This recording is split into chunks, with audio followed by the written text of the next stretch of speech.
In this last video, we're going to be talking about Theorem 4.1, the third angles theorem. It simply states that if two angles of one triangle are congruent to two angles of another triangle, then the third angles are congruent. So what's this look like? Well, we have two triangles here, triangle A, B, C, and triangle D, E, F.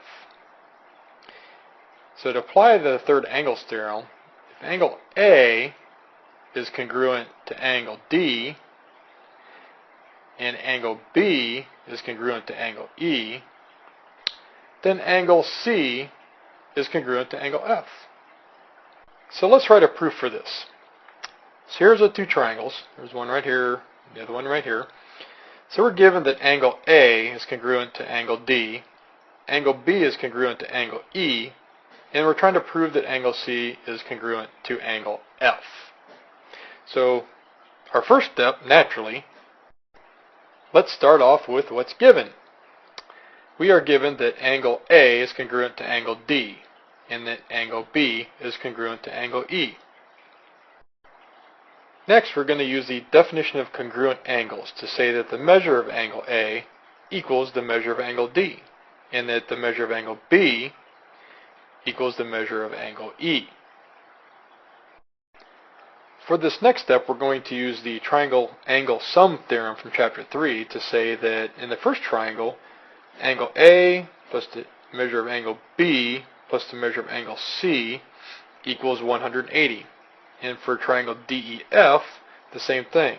The measure of angle D plus the measure of angle E plus the measure of angle F also equals 180.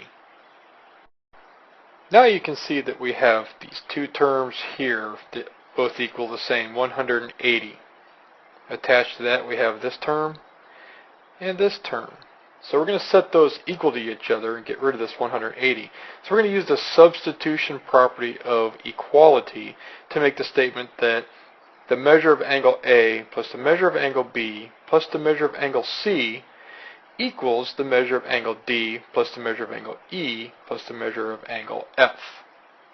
And we're going to use the substitution property of equality yet again, but this time because we know that the measure of angle A, actually that angle A is congruent to angle D, and that angle B is congruent to angle E.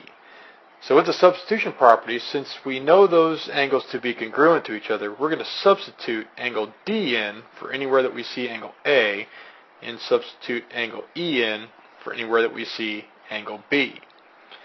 So this angle D is going to come right down here, so that we can say, instead of measuring angle A, the measure of angle D.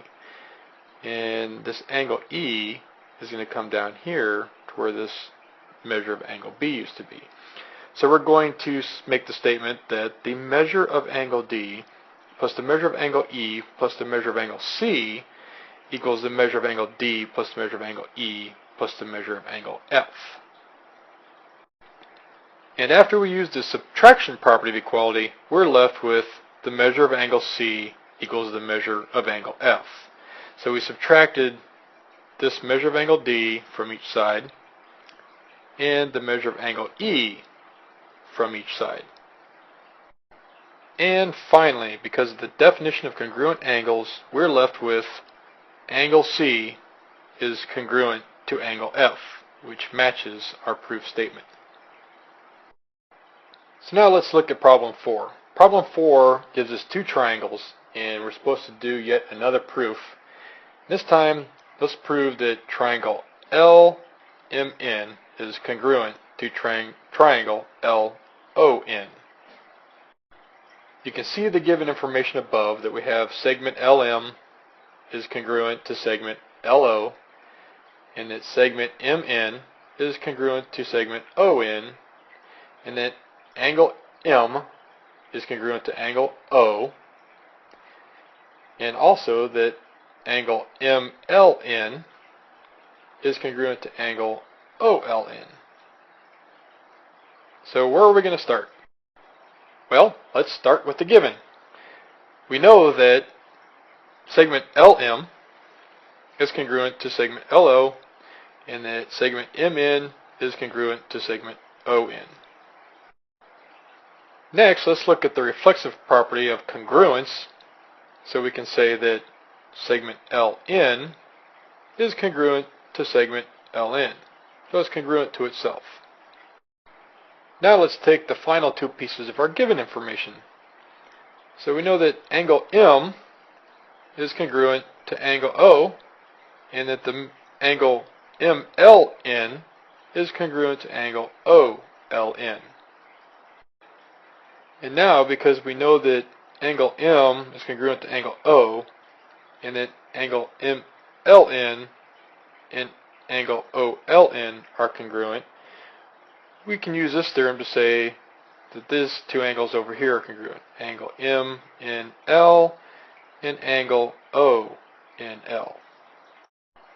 And finally, we can say that triangle LMN is congruent to triangle LON, using the definition of congruent angles.